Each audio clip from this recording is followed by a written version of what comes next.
आपने देखा होगा कि मेरे पिछले वीडियोस में मैंने प्रोस्टेट की समस्या के बारे में बहुत सारी जानकारी शेयर करी है। आज एक ऐसी ही प्रॉब्लम के बारे में मैं आपसे डिस्कस करना चाहता हूं जिसका नाम है हाई ब्लैडर नेक। इस समस्या की दो खास बातें हैं। पहला तो ये कि ये भारत में ज्यादा पाई जाती है as compared to western world, जिसकी वजह से साइंटिफिक वर्ल्ड में इसके बारे में चर्चा बहुत ज्यादा नहीं हो पाती है। दूसरा ये कि ये यूथ यानी कि जो पॉपुलेशन 40 से 50 की उम्र से कम की उम्र की है उनके अंदर ये प्रॉब्लम पाई जाती है और उस समस्या का पता लगा पाने में थोड़ी प्रॉब्लम होती है। चलिए शुरू करते हैं। मैं हूं डॉक्टर विकास। मैं कोकिलाबेन धीरूभाई अंबानी हॉस्पिटल में काम करता हूं और मैं एक MCH यूरोलॉजिस्ट हूं। हाई ब्लैडर नेक की समस्या से ग्रसित जो पुरुष होते हैं, जो यंग मेल होते हैं, उनके अंदर भी वही सारी प्रॉब्लम्स होती हैं जो एक प्रोस्टेट के पेशेंट के अंदर होती हैं। इन समस्याओं में यूरिन की धार का धीरे धीरे आना, यूरिन करने में ज्यादा समय का लगना, कई बार इन्फेक्शंस का होना, कई बार रात में कई बार उठना यूरिन पास करने के लिए और पेशाब की थैली को पूरे तरीके से खाली न कर पाना। तो ये सारी समस्याएं जो प्रोस्टेट के पेशेंट्स के अंदर ओल्ड एज में होती हैं, वही की वही सारी समस्याएं अगर यूथ के अंदर होने लगे तो हमें इस कंडीशन के बारे में सोचना पड़ता है, इसकी डायग्नोसिस की तरफ दिमाग लगाना पड़ता है। तो इस कंडीशन यानी कि हाई ब्लैडर नेक की डायग्नोसिस बनाने के लिए सामान्यतः हमें कम से कम 2 टेस्ट की जरूरत पड़ती है। पहला टेस्ट है यूरोफ्लोमेट्री। यूरोफ्लोमेट्री के अंदर आपने जैसा कि मेरे पिछले वीडियो में भी देखा होगा कि तरह तरह के ग्राफ्स बनते हैं आपके यूरिन के फ्लो के आधार पे। जो ग्राफ प्रोस्टेट के पेशेंट में बनता है, सिमिलर ग्राफ यूथ के अंदर, यंग मेल के अंदर अगर बन रहा है तो इसका मतलब है कि उसके अंदर हाई ब्लैडर नेक की समस्या हो सकती है। इसके अलावा जो दूसरा टेस्ट मैं रिकमेंड करता हूं करने के लिए वो है एंडोस्कोपी यानी कि सिस्टोस्कोपी, जिसके अंदर एक कैमरा पतली ट्यूब के थ्रू जाके डायरेक्टली आप विजुलाइज कर सकते हैं कि ब्लैडर नेक के लेवल पे कोई प्रॉब्लम है कि नहीं है। अब सवाल आता है ये ब्लैडर नेक है क्या और ये प्रॉब्लम यूथ के अंदर होती क्यों है। तो जब आप पैदा होते हैं तो आपकी पेशाब की थैली बहुत छोटी होती है और ब्लैडर का जो मुंह होता है यानी कि जो जहां से यूरिन को होके निकलना होता है और यूरिन के ट्यूब में आना होता है, उसे हम ब्लैडर का नेक बोलते हैं।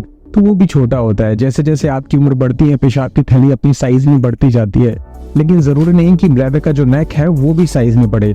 तो पेशाब की थैली ने साइज में आकार बड़ा कर लिया, लेकिन उसकी नेक अगर छोटी रह जाए, सक्रिय रह जाए, तो उसे हम हाई ब्लैडर नेक की कंडीशन कहते हैं। इसे समझने के लिए मैं एक सिंपल सा उदाहरण आपको देता हूं। जैसे कि एक सुराही होती है और एक घड़ा या मटका होता है।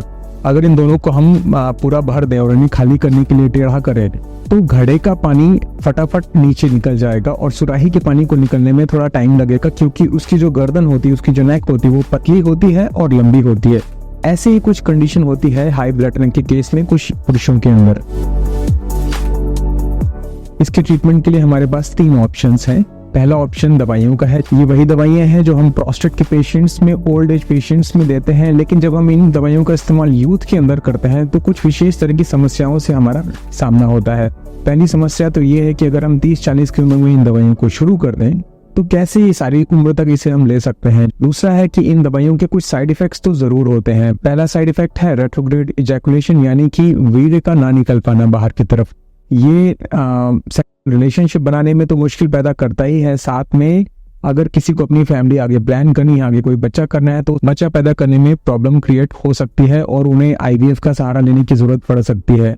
दूसरा जो ट्रीटमेंट है वो है सर्जिकल ट्रीटमेंट, जिसके अंदर हम ये जो सुराही नुमा ब्लैडर की जो गर्दन होती है उसके अंदर कट लगा देते हैं लेजर के थ्रू।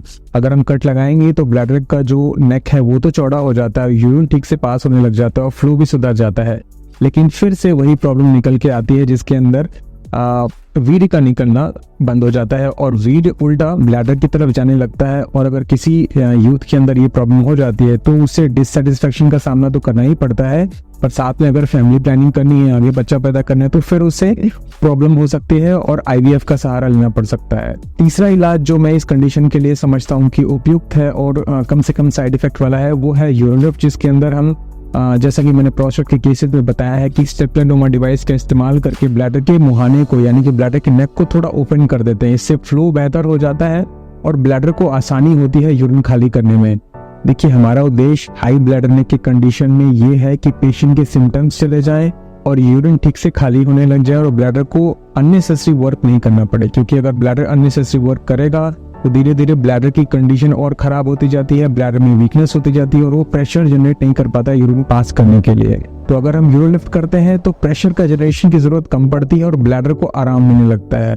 तो इस तरीके से आपने देखा कि हमारे पास 3 ट्रीटमेंट ऑप्शंस हैं। पहला है दवाइयाँ जिसके साइड इफेक्ट्स की मैंने बात करी, दूसरा है सर्जिकल ट्रीटमेंट और तीसरा है यूरोलिफ्ट। अगर आपको इससे रिलेटेड कोई क्वेश्चन है, कोई सवाल है तो नीचे कमेंट बॉक्स में आप लिख सकते हैं। मैं कोशिश करूंगा जब भी मुझे समय मिले उसका आंसर करने की। अगर आपको वीडियो पसंद आया हो तो इस वीडियो को लाइक कर सकते हैं और शेयर कर सकते हैं, साथ में चैनल को सब्सक्राइब भी कर सकते हैं।